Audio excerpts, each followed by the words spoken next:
Happy anniversary मधु। मधु अब मैं sorry, वो मैं ऑफिस में बॉस। अच्छा ठीक है, कोई एक्सक्यूज नहीं, सारी गलती मेरी है। आई एम सॉरी, प्लीज मुझे माफ कर दो। मधु बात तो सुनो मेरी।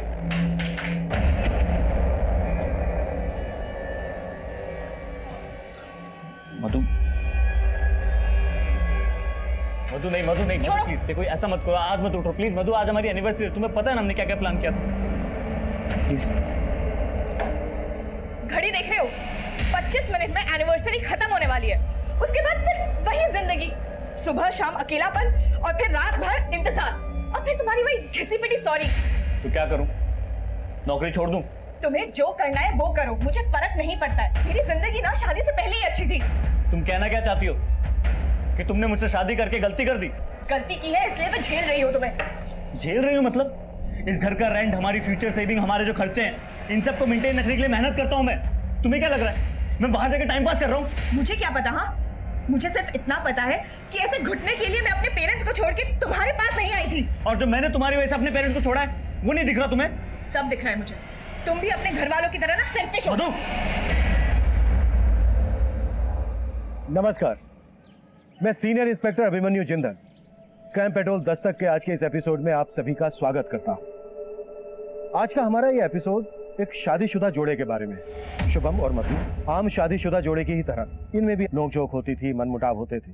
लेकिन जब मनमुटाव और नोकझोंक की आवाज तेज होने लगे और आवृत्ति आई मीन फ्रीक्वेंसी बढ़ने लग जाए तो समझ लेना चाहिए कि एक दस्तक है। ना सिर्फ इस बात की कि रिश्तों में दरार आ सकती है, बल्कि इस बात की भी कि इन दरारों में कोई बाहर वाला साजिश की सेंध लगा सकता है। आज का हमारा ये केस भी कुछ इसी तरह का है और इस केस को आपके सामने रखने का हमारा मकसद ये है कि आप ऐसी कोई दस्तक अनसुनी ना करें जो दस्तक इस केस में अनसुनी की गई।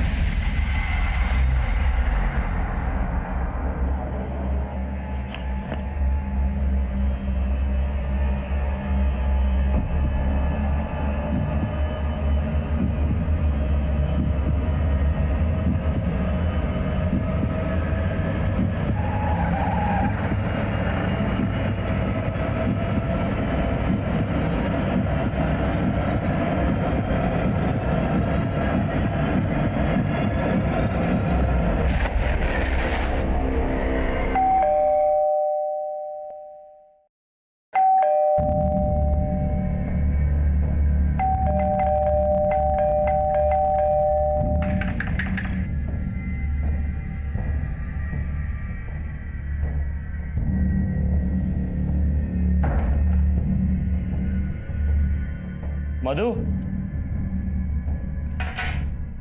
मधु,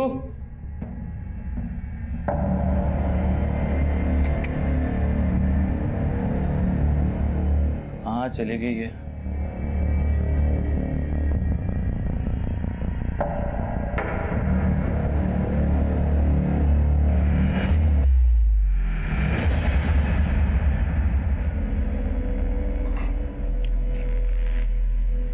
शुभम, मैंने तुम्हारी प्रॉब्लम का एक परमानेंट सॉल्यूशन निकाल लिया है। मैं अपनी फ्रेंड मिसेस शर्मा के यहाँ जा रही हूँ।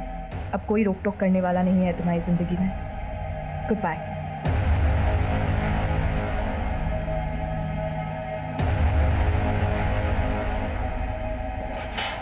आंटी, आंटी नमस्ते। क्या हुआ शुभम बेटा? आंटी वो मधु, आंटी आपका फोन मिल सकता है जरा? हाँ।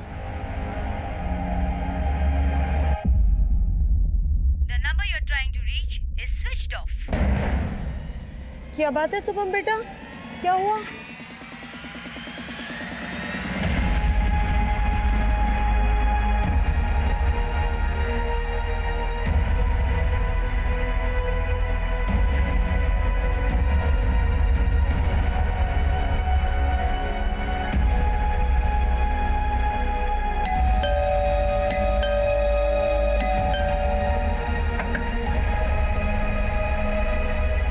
शुभम जीजू, आप इतनी रात को, सब ठीक तो है ना? हाँ सब ठीक है बंटी। वो अरे शुभम बेटा, आओ ना। मधु नहीं आई तुम्हारे साथ? शुभम जीजू, आपने और मधु दीदी में फिर से कोई झगड़ा हुआ है क्या? नहीं बंटी, ऐसा कुछ नहीं हुआ। वो मधु कह रही थी कि मिसिस शर्मा उसकी काफी पुरानी फ्रेंड है, आप लोग नहीं जानते क्या? शुभम बेटा, हम किसी मिसेस शर्मा को नहीं जानते। तो फिर मधु गई कहाँ? शुभम, मैंने तुम्हारी प्रॉब्लम का एक परमानेंट सॉल्यूशन ढूंढ लिया है। मैं अपनी फ्रेंड मिसेस शर्मा के यहाँ जा रही हूँ। अब कोई रोक टोक करने वाला नहीं है तुम्हारी जिंदगी में। Good bye. तो ये मिसेस शर्मा कौन है ये आप लोग नहीं जानते? सर, मधु के मुंह से हमने ये नाम कभी नहीं सुना, और ये शुभम बोल रहा है। सर मैं सच कह रहा हूँ, मधु के मुंह से मैंने यही नाम सुना था, मिसिस शर्मा। तुमने मधु से इस मिसेस शर्मा का सिर्फ नाम ही सुना था, या मधु के साथ कभी इस मिसेस शर्मा से मिले भी थे? Not exactly sir, but sir एक डेढ़ महीने पहले मैंने मधु को एक लेडी के साथ देखा था। मधु,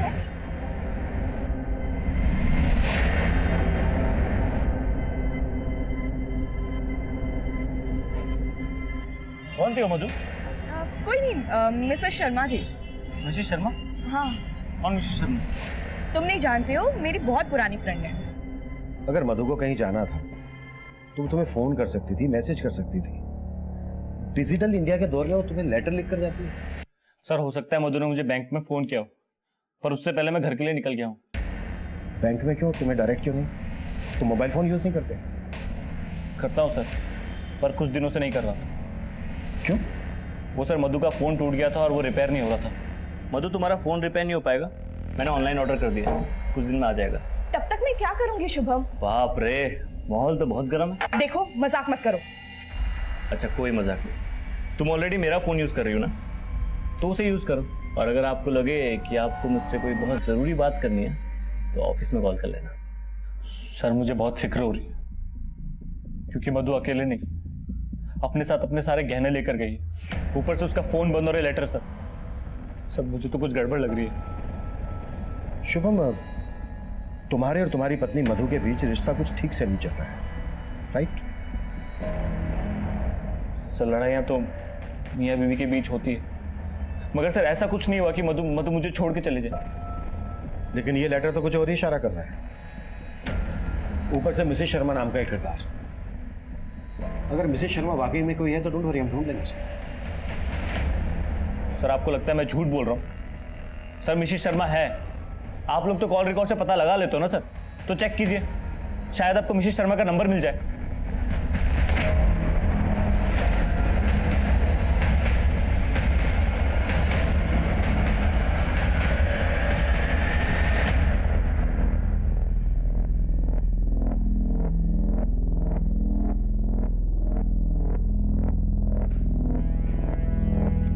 ये कोई वक्त है आने का?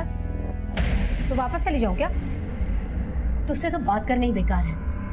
अब ये अरुण तुझे ऐसे ही घुमाता रहेगा या शादी भी करेगा?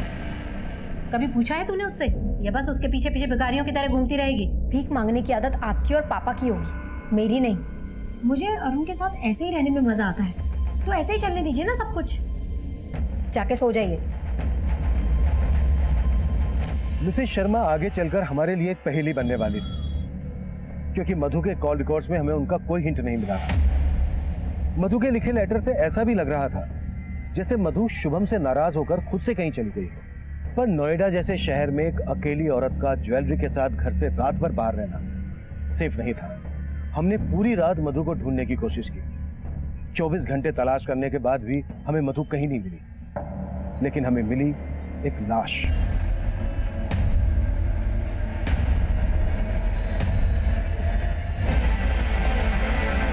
पीछे हटिए, पांडे पीछे हटाओ सबको।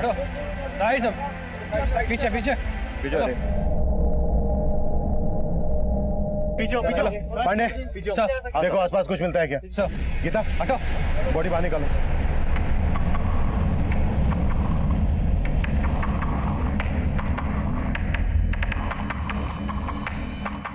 सर ये तो शुभम की पत्नी मधु ही है।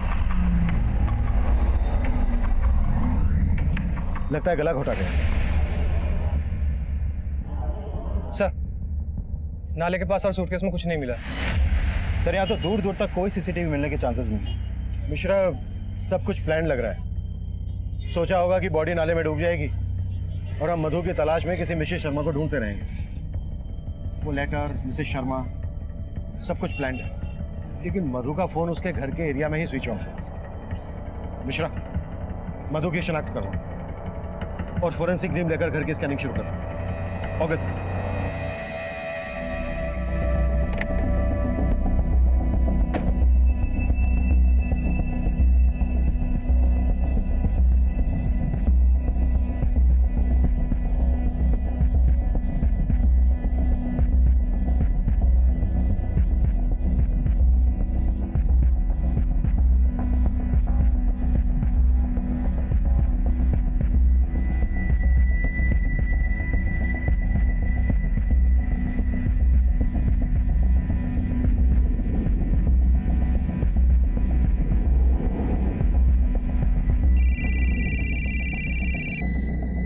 सर, शुभम के घर से ऐसा कोई क्लू नहीं मिला है जिससे साफ हो कि मधु का मर्डर उसी के घर में हुआ था।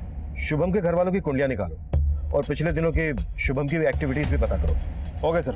सर, एक स्त्री वाले का कहना है जिस रात मधु का मर्डर हुआ शाम उससे मिलने एक औरत आई थी।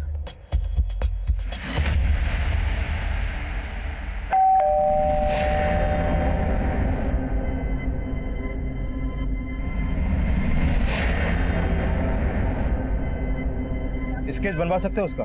हुलिया वगैरह कुछ याद है? सब शकल ठीक से याद नहीं, लेकिन देखो मैं तो पहचान जाऊँ। उस शाम मधु से जो औरत मिलने आई थी, क्या वही मिसेस शर्मा थी? तुमने सोसाइटी का सीसीटीवी चेक किया? सर, सोसाइटी में तो सीसीटीवी कैमरे है ही नहीं।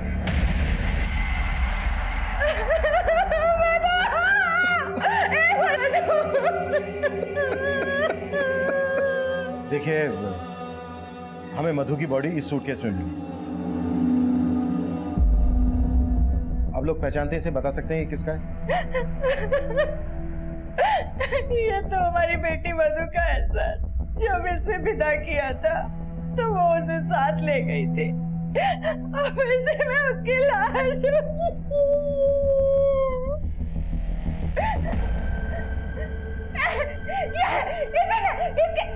तेरे परिवार ने मिलकर मेरी बेटी को मारा। सीमा,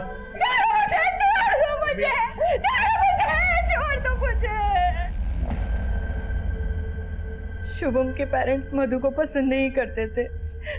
वो लोग उस पर दहेज के लिए दबाव डाल रहे थे। दहेज के लिए? मधु और शुभम की तो लव मैरिज हुई थी ना? हाँ सर। लेकिन शुभम की बड़ी बहन महिमा की शादी नहीं हो रही थी। लड़के वाले दहेज मांग रहे थे और इसीलिए वो लोग मधु पे दहेज के लिए दबाव डाल रहे थे।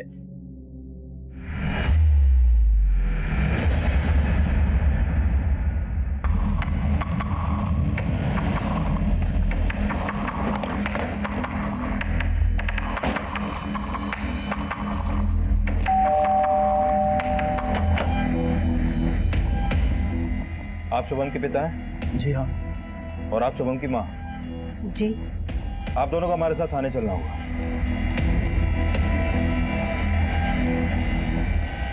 ये आप क्या कह रहे हैं सर? मैं क्यों मारूंगा मधु को? सर, मुझसे प्यार करता था, हमारी लव मैरिज हुई थी। सॉरी सॉरी सॉरी मधु, सॉरी, मैं लेट हो गया, सॉरी। क्या सॉरी? कितनी देर लगा दी तुमने? सॉरी बाबा, बैंक में इतना काम पड़ गया था ना। पर क्या है, तुम आदत डाल लो।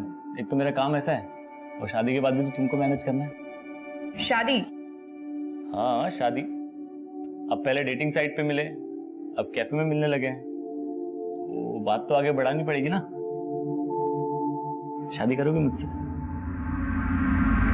मधु क्यों मना करती? उसने और उसके माँ बाप ने तो कभी सोचा भी नहीं था कि उन्हें इतना अच्छा लड़का मिलेगा इंटरनेट से, वो भी बिना दहेज के।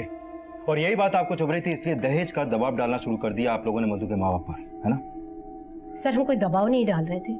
हम तो सिर्फ संबंधी होने के नाते हमने उनसे 2 लाख रुपयों की मदद मांगी थी, बस। 2 लाख? मधु बेटा, महिमा की जिंदगी का सवाल है। तू अपने मायके से 2 लाख रुपए की बात करेगी ना? बड़ी बहन कुंवारी बैठी रहे, ऐसा अच्छा लगता है क्या भला? सर, मदद तो बहुत दूर की बात, मधु के परिवार वालों ने तो मधु को ऐसी पट्टी पढ़ाई कि उसने तो हमारा घर ही तोड़ दिया। वो तो हमारे बेटे को ही लेकर चली गई।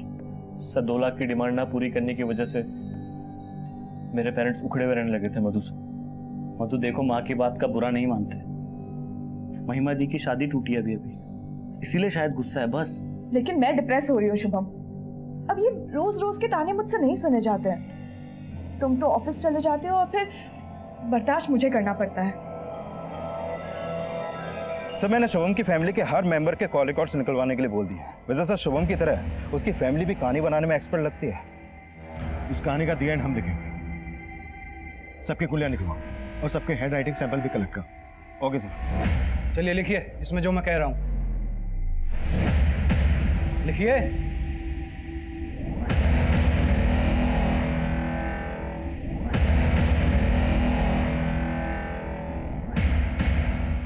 सर मधु ने जो लेटर्स लिखे थे उसकी हैंडराइटिंग ना तो मधु से मेल खाती है और ना ही शुभम से, और ना ही शुभम के माँ बाप से। मैंने कहा था ना मिश्रा, ये सब कुछ प्लान के तहत हुआ है। वैसे मिश्रा, तुम्हारी हैंडराइटिंग कैसी है? मेरे को समझा नहीं सर। रिलैक्स, मजाक कर रहा हूं।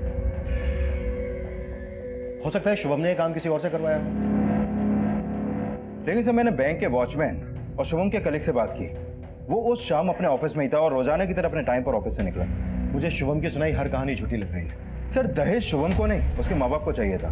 तो हो सकता है ये कांड उसके माँ बाप ने किसी के थ्रू करवाया हो, या ये भी हो सकता है कि शुभम और उसके माँ बाप इन सब ने मिलकर यह कांड किया हो। लेकिन किसी के भी खिलाफ अभी तक हमें कुछ मिला नहीं है। मिश्रा, एक काम करो, फिलहाल इन्हें जाने दो, लेकिन इस सब पर नजर रखना। और उस औरत का पता चला जो उस दिन मधु से मिलने आई थी उसके घर? नहीं सर, अभी तक तो नहीं, लेकिन कोशिश जारी है।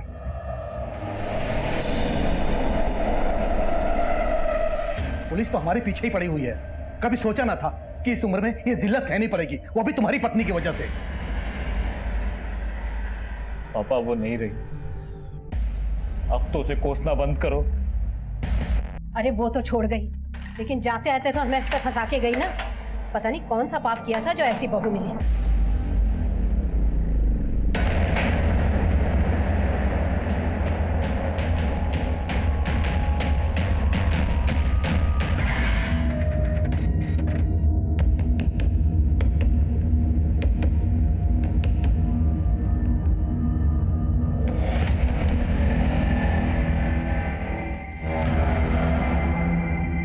हाँ साहब, यही औरत है। सर महिमा, शुभम की बड़ी बहन, वही उस शाम मधु के घर पे आई थी। उसकी फोन की लोकेशन भी मधु के घर के आसपास की थी।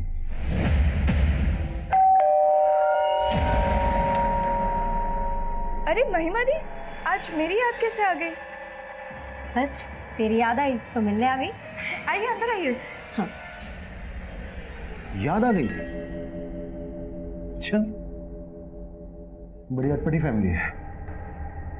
बेटा किसी मिसेस शर्मा की बीन बजा रहा है और माँ बाप अपनी बेटी की शादी टूटने के कारण अपनी बहू और बेटे से बात करना बंद कर देते हैं। और बेटी को अचानक अपनी भाभी पर प्यार आ जाता है और वो उससे मिलने जाती है, वो भी उसी दिन जिस दिन उसकी भाभी का मर्डर होता है। मुझे पता था कि आप लोग मुझ पर ही शक करेंगे। अब अपनी भाभी के घर जाना कुछ गलत है क्या? नहीं, बिल्कुल नहीं। लेकिन भाभी के मर्डर हो जाने के बाद इस बात को छुपाना गलत है।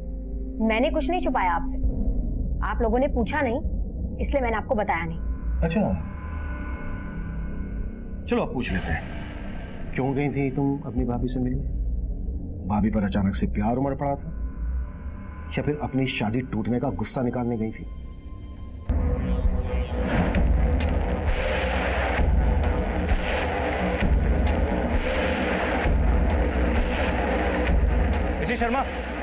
मिसेस शर्मा, कहाँ थे आप इतने दिनों से? आपको इतने दिनों से ढूंढ रहा हूँ मैं। आपको कोई गलत नहीं भाई साहब, मैं कोई मिसेस शर्मा नहीं हूँ। देखो ज्यादा बनो मत।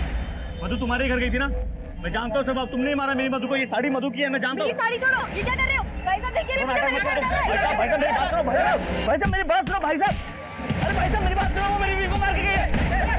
भाई साहब रुको। कहाँ गई वो?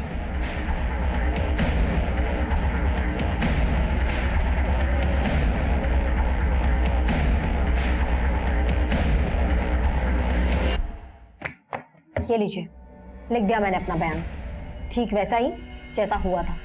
अब अगर आपको मुझसे कोई भी सवाल करना हो तो मुझे सिर्फ फोन कर दीजिएगा, मैं खुद चल के आ जाऊंगी।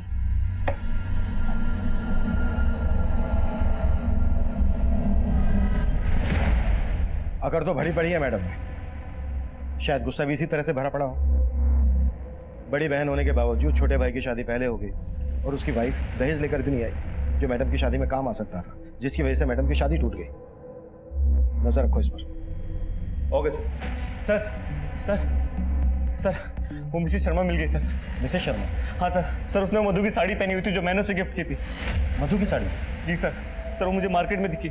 मैंने उसे पकड़ने की कोशिश की तो चालाकी से भाग के निकल गई, लेकिन सर मैंने उसका पता लगा लिया।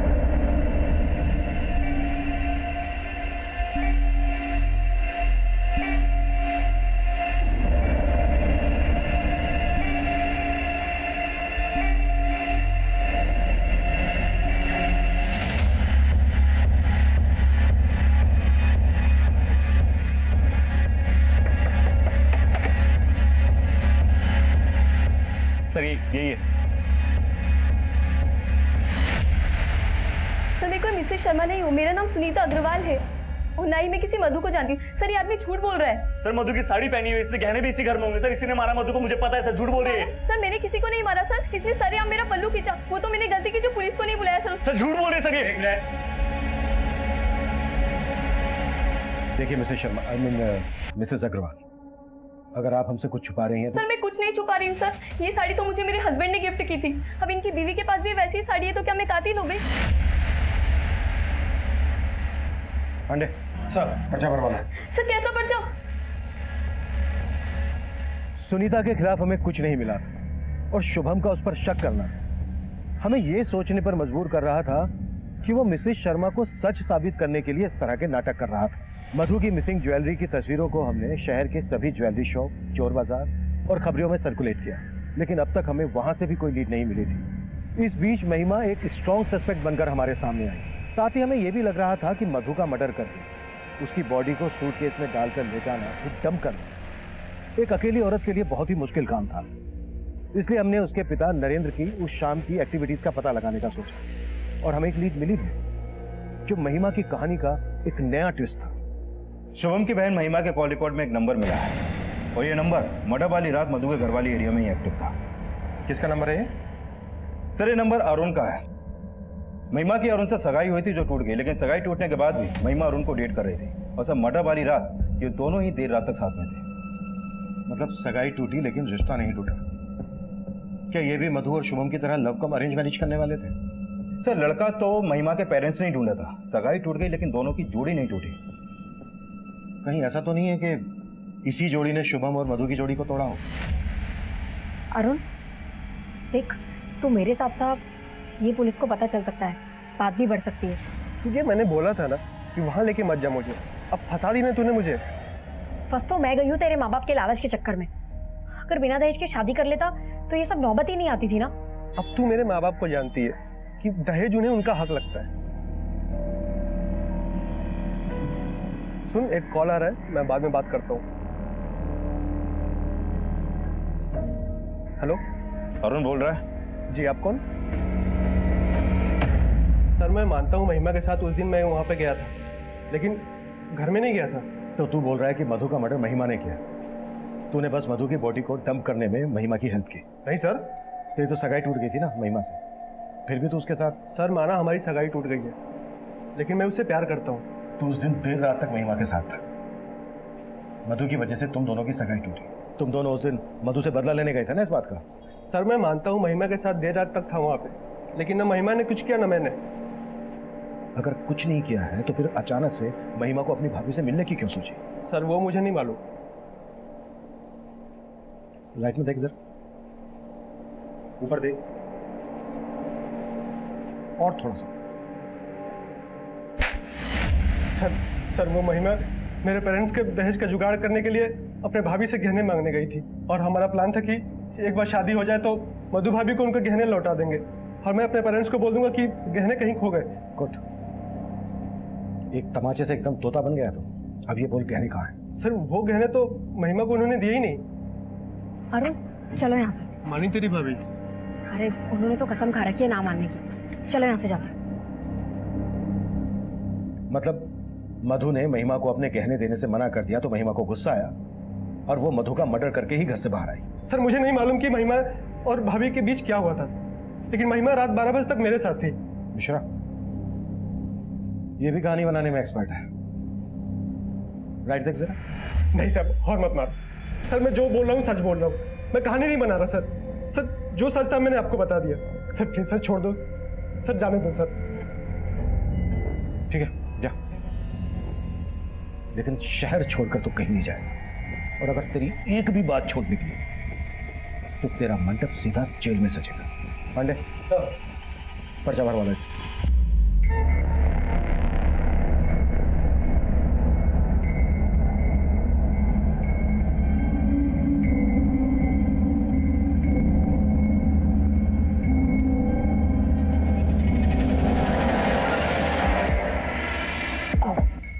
अबे देख के चलना।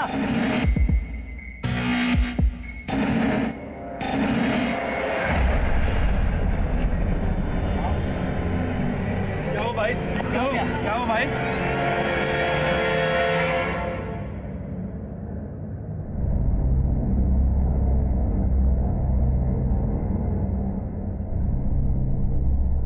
सर आप लोग बेकार में हम पर और हमारे बेटे पर शक कर रहे हैं। अगर आपने अपना ध्यान हम पर से हटाया होता तो शुभम की जान खतरे में नहीं होती। डॉक्टर साहब, शुभम की हालत कैसी है अभी? सही वक्त पे ट्रीटमेंट देने की वजह से जान बच गई। किसी ने जहर का इंजेक्शन दिया था उन्हें। जहर? जी, वो तो अच्छा हुआ टाइम पे आ गए, वरना जान भी जा सकती थी। डॉक्टर, किस टाइप का जहर इंजेक्ट किया गया शुभम को? अभी कुछ फिगर आउट करना मुश्किल है।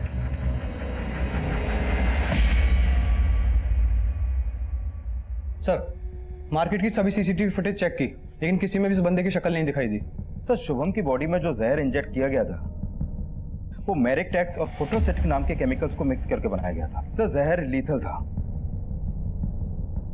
मिश्रा, याद है कुछ दिनों पहले इसी एरिया में एक इंजेक्शन गैंग एक्टिव था जो लोगों को सुइयां चुभाकर उनका ध्यान भटकाकर उन्हें लूट लेता था। लेकिन सर ऐसी वारदातों में कोई जहर इंजेक्ट नहीं किया गया था। ये भी तो हो सकता है कि इंजेक्शन गैंग से जुड़े किसी आदमी को शुभम को मारने की सुपारी दी गई हो। एक काम करो मिश्रा, इस गैंग से जुड़े हर आदमी को राउंड अप करो और शुभम के बैंक कलीग की भी क्वेश्चनिंग करो। हो सकता है ये प्रोफेसर रायवर्दी का केस, हर एंगल इन्वेस्टिगेट करो। Okay sir. शुभम और मधु से जुड़े हर इंसान को हम खंगाल रहे थे और आखिरकार 3 दिन बाद शुभम को होश आया। नहीं सर, मुझे नहीं याद किसने मुझे इंजेक्ट करने की कोशिश की, लेकिन सर एक बार पहले भी मुझ पर और मधु पे एक आदमी ने इंजेक्शन से अटैक करने की कोशिश की थी। और ये बात तुमने हमें पहले क्यों नहीं बताई? काफी पुरानी बात है सर। मैं और मधु हमारी फर्स्ट एनिवर्सरी पे डिनर के लिए जा रहे थे।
हमारे पास कुछ तस्वीरें हैं, देखकर बताओ वो इनमें से कोई है क्या?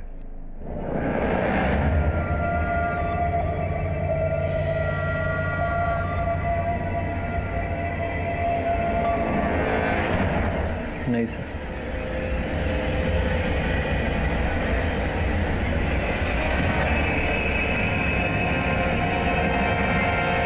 यही आदमी है सर। जिस आदमी को शुभम ने आइडेंटिफाई किया था उसका नाम उस्मान था। उस्मान ने इंजेक्शन गैंग के साथ मिलकर कई लूट को अंजाम दिया था। उस्मान और उसका इंजेक्शन गैंग भीड़ में लोगों को इंजेक्शन चुभोकर उनका ध्यान भटकाकर उन्हें लूटने का काम करते थे।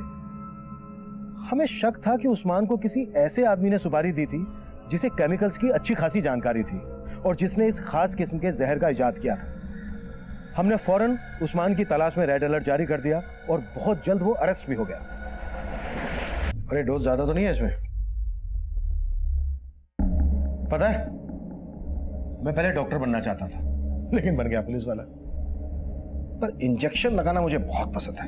साहब मैं मानता हूँ कि मैंने शुभम पे जहर की सुई चुबाने की कोशिश की थी, लेकिन मेरा अटैक फेल हो गया साहब।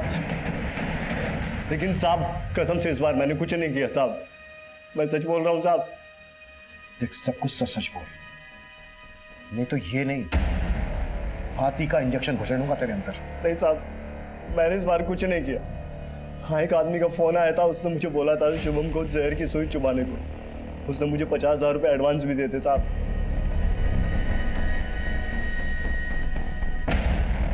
कौन था वो आदमी? नाम नहीं पता साहब, उस आदमी को कहीं से मेरा नंबर मिला था, उसने फोन करके मिलने के लिए बोला और सुपारी दी, लेकिन मेरा अटैक फेल हो गया साहब, तो मैंने उसका फोन उठाना बंद कर दिया। नंबर बोलो उसका। याद नहीं है साहब, पुराने फोन में था, और वो तो मैंने फेंक दिया ताकि आप मुझ तक ना पहुंच सके।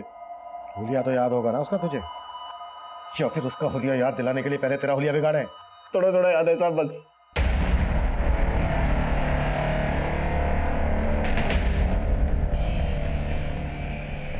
सर, जिस आदमी ने उस्मान को सुपारी दी थी वो आदमी ऐसा दिखता है सर। और ये मधु को नुकसान नहीं पहुंचाना चाहता था। कहीं ये मधु का आशिक तो नहीं था? शुभम, याद करने की कोशिश करो, हो सकता है तुमने इसे पहले कभी देखा हो। नहीं सर, ऐसा कोई आदमी याद नहीं मुझे। इसे पहचानते हो? हाँ सर, ये तो गणेश है सर। कौन गणेश? मधु दीदी के कॉलेज में पढ़ता था सर, और ये दीदी से शादी भी करना चाहता था। तुम्हारी हिम्मत कैसे हुई मधु का हाथ मांगने की? अपनी जात देखिए। मधु गणेश से प्यार करती थी और उसने लव मैरिज की शुभम के साथ। हाँ सर, शुभम हमारी जात वाला था, लेकिन गणेश अलग जाति का था। कहाँ मिलेगा ये गणेश? सर मैं मानता हूँ कि मैंने शुभम पे अटैक करवाया था। ये ले 50,000 रुपये एडवांस। इस लड़के पे सुई घुसानी है, ये दवा भर के। ठीक है। लेकिन सर मैंने मधु के साथ कुछ भी नहीं किया, मैं तो प्यार करता था मधु से, पर कास्ट अलग होने की वजह से उसके पेरेंट्स नहीं माने। मैंने तो मधु से कहा कि हम भाग के शादी कर लेते, पर उसने कहा कि वो अपने पेरेंट्स को मना लेगी, लेकिन ऐसा कुछ भी नहीं हुआ। फिर मेरे पेरेंट्स ने मेरी शादी अदिति के साथ करवा दी। तूने अदिति से शादी कर दी, मधु ने शुभम से शादी कर दी, तो शुभम पर अटैक करवाने का मकसद क्या था तेरा? सर वो मकसद भी मुझे मधु ने दिया था। मधु ने? साफ साफ बोल, कहना क्या चाह रहा है तू? मधु ने शुभम से 1 साल पहले शादी की थी, पर मेरी शादी मधु की शादी से 1 साल पहले ही हो गई थी, और उसे लगता था कि मैंने उसे धोखा दिया। जब मैंने उस समय कहा था कि भाग के शादी कर लेते हैं, तब तुम मानी नहीं, और अब जब मैं अदिति के साथ शादी कर चुका हूं तब मेरे आसपास मंडरा रही हो। आखिर चाहती क्या हो तुम? तुम्हें गणेश, मैं तुमसे बहुत प्यार करती हूँ। मैं जानती हूँ मैं अपने माँ पापा को मना नहीं कर पाई, पर मैं तुम्हारे बगैर मर जाऊंगी। नहीं है। कहना क्या चाहते हो तुम? मतलब बीवी तुम्हारी अदिति रहेगी और मैं? मधु को लगने लगा कि मैं उसे धोखा दे रहा हूँ, जबकि ऐसा कुछ नहीं था। इसलिए उसने मुझे चिढ़ाने के लिए जानबूझकर शुभम के साथ दोस्ती बनानी शुरू कर दी। कौन है वो लड़का? तुमसे मतलब? तुम जाओ ना अपनी अदिति के पास, मेरे साथ टाइम वेस्ट क्यों कर रहे हो? तुम्हारे लिए मैं अदिति को डिवोर्स देने वाला हूँ, और तुम? झूठ बोलना बंद करो गणेश, तुम्हारा कोई इरादा ही नहीं है अदिति को डिवोर्स देने का। और अब मुझे भी कोई मिल गया है, ओके? तो तुम अपने रास्ते जाओ और मैं अपने। पहले तो मुझे लगा कि वो मुझसे नाराज है, इसलिए ये सब कर रही है, लेकिन बाद में उसने सच में शुभम के साथ शादी कर ली, जबकि उसकी वजह से मैंने अदिति को डिवोर्स दे दिया था। लेकिन मधु सचमुच शुभम से प्यार करने लगी थी, और मेरे लाख समझाने के बाद भी वो मेरी जिंदगी में वापस नहीं आना चाहती थी। इसीलिए मधु को पाने के लिए मैंने शुभम को रास्ते से हटाने का प्लान बनाया, और मेरे एक वार्ड बॉय दोस्त प्रकाश ने मुझे उस जहर के बारे में बताया। आवश्यकता आविष्कार की जननी है। और जो तबाह करने की ठान ले वो फूलों को भी हथियार बना सकते हैं। जैसे तू मोहब्बत करके शायर बन गया, वैसे मैं हॉस्पिटल में नौकरी करते करते डॉक्टर बन गया।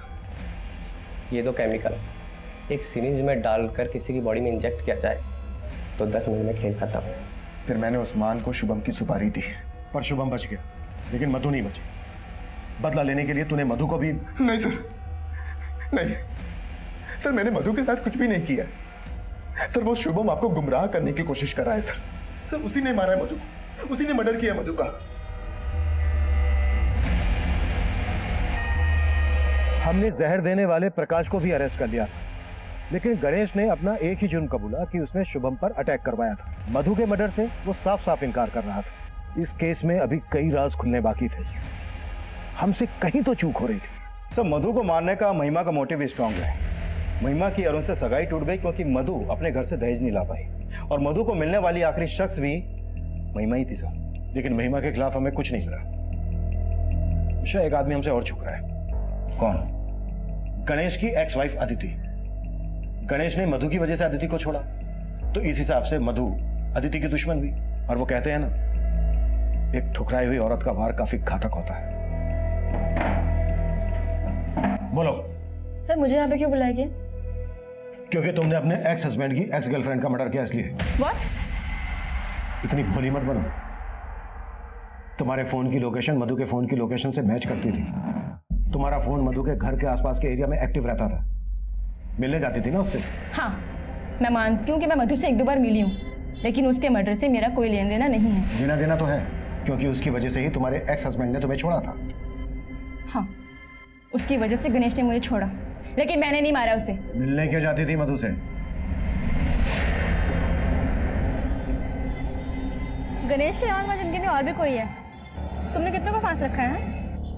अदिति देखो, मैं तुम्हारा गुस्सा समझ सकती हूँ, पर अब गणेश से मेरा कोई वास्ता नहीं है। मैं शुभम के साथ बहुत खुश हूँ, और देखो वो आ रहा है। प्लीज तुम यहाँ से चली जाओ, प्लीज। यानी जिस मिसेस शर्मा की बात शुभम कर रहा था, वो मिसेस शर्मा तुम हो? कौन मिसेस शर्मा? मैं किसी मिसेस शर्मा को नहीं जानती हूँ, और शुभम के आने से पहले मैं वहाँ से चली गई थी। लेकिन फिर मैंने सोचा, जैसे उसने मेरा घर तोड़ा है, मैं भी उसका घर तोड़ दूँ।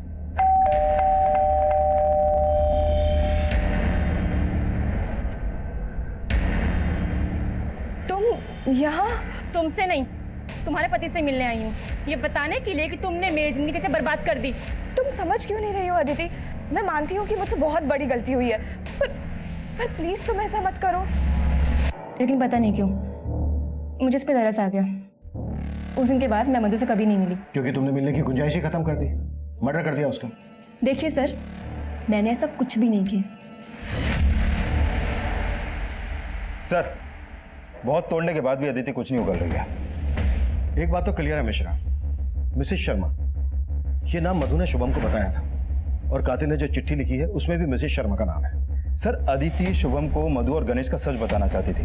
कहीं ऐसा तो नहीं कि ये सच शुभम को खुद ही पता चल गया और यही मधु के मर्डर की वजह बन गया? वो तो कुछ भी सकता है, लेकिन वो लेटर, उसकी हैंडराइटिंग शुभम की हैंडराइटिंग से मैच नहीं करती। या तो शुभम ने वो लेटर किसी और से लिखवाया, या फिर ये भी तो हो सकता है कि शुभम और अदिति ने मिलकर ये कांड किया हो, अपने अपने पार्टनर से बदला लेने के लिए। पॉसिबल है। या फिर ये कांड किसी तीसरे आदमी ने किया हो सकता है, जिसे इस मिसेस शर्मा नाम की भनक थी। शुभम, महिमा, अदिति, ये सभी हमारे सस्पेक्ट थे, लेकिन किसी भी सस्पेक्ट के खिलाफ हमें कोई ठोस सबूत नहीं मिल रहा था। मिसेस शर्मा, इस काल्पनिक नाम का इस्तेमाल उस लेटर में हमें भटकाने के लिए किया गया था, लेकिन इस कत्ल का मास्टरमाइंड अब भी हमारी गिरफ्त से दूर था। हम सभी ज्वेलरी शॉप पर नजर रखे हुए थे, लेकिन कातिल मधु की ज्वेलरी बेचने सामने आया ही नहीं। शायद वो इस केस के ठंडे होने का इंतजार कर रहा था, और हमने भी वही किया, इंतजार।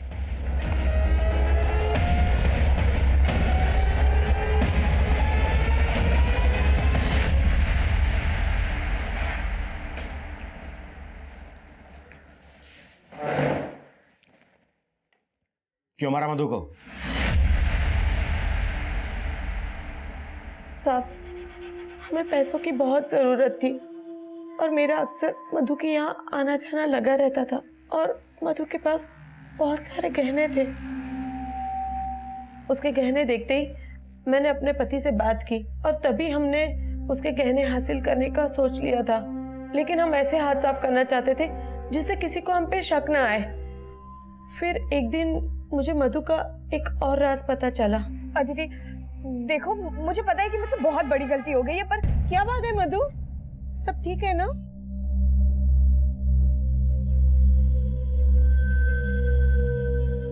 मधु ने मुझे सब कुछ बताया था। उसने मुझे यह भी बताया था कि एक दिन शुभम ने अदिति के साथ मधु को देख लिया था। तो शुभम से तुमने ये बोल दिया कि अदिति मिसेस शर्मा है? और क्या करती आंटी, जो नाम दिमाग में आया बोल दिया। कोई बात नहीं बेटा। आंटी आप ये बात किसी को मत बताइएगा प्लीज। और हम उसके उसी राज का फायदा उठाना चाहते थे। फिर उस दिन अरे नमस्ते आंटी। बेटा तुम्हारे पास सरदर्द की दवाई है क्या? बहुत सर में दर्द हो रहा है। जी दवा है ना, और इंस्टेंट असर के लिए कड़क चाय भी है। मैं चाय ही बना रही थी। आइए अंदर आइए।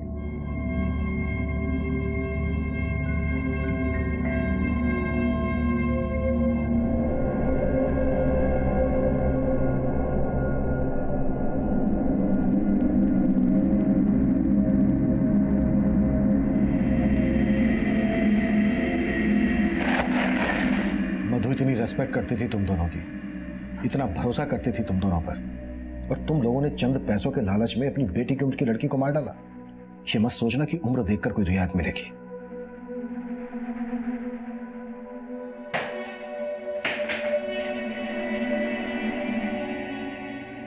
ऋचा और सुबोध इस वक्त न्यायिक हिरासत में। शुभम इस शौक से उभर ही नहीं पा रहा है। उसे यकीन ही नहीं हो पा रहा है कि मधु जिस वृद्ध जोड़े की इतनी इज्जत करती थी, उसने चंद पैसों के लिए मधु की जान ले ली। इस केस को आपको दिखाने का हमारा मकसद ये बिल्कुल नहीं है कि आप अपने आसपास के लोगों को शक की नजर से देखें, उनके साथ कुछ शेयर ना करें। इनफैक्ट ये पॉसिबल भी नहीं है। लेकिन जिंदगी में संतुलन बनाना, एक दायरा बनाए रखना भी जरूरी है। हर रिश्ते में उतार चढ़ाव आते हैं, हर घर में दरारें होती हैं, लेकिन बाहर के लोगों को इसका पता नहीं लगने देना चाहिए, क्योंकि घर के राज जब दहलीज पार करते हैं तो ये एक दस्तक होती है कि कोई भी इसका फायदा उठा सकता है। जरूरी है हम इस केस से सीख लें और अपनी जिंदगी और अपने घर को महफूज बनाएं। अब मैं सीनियर इंस्पेक्टर अभिमन्यु जिंदल आपसे विदा लेता हूं। आपसे फिर मुलाकात होगी एक नए केस के साथ। क्राइम पेट्रोल दस्तक, मकसद बताना नहीं, बचाना है।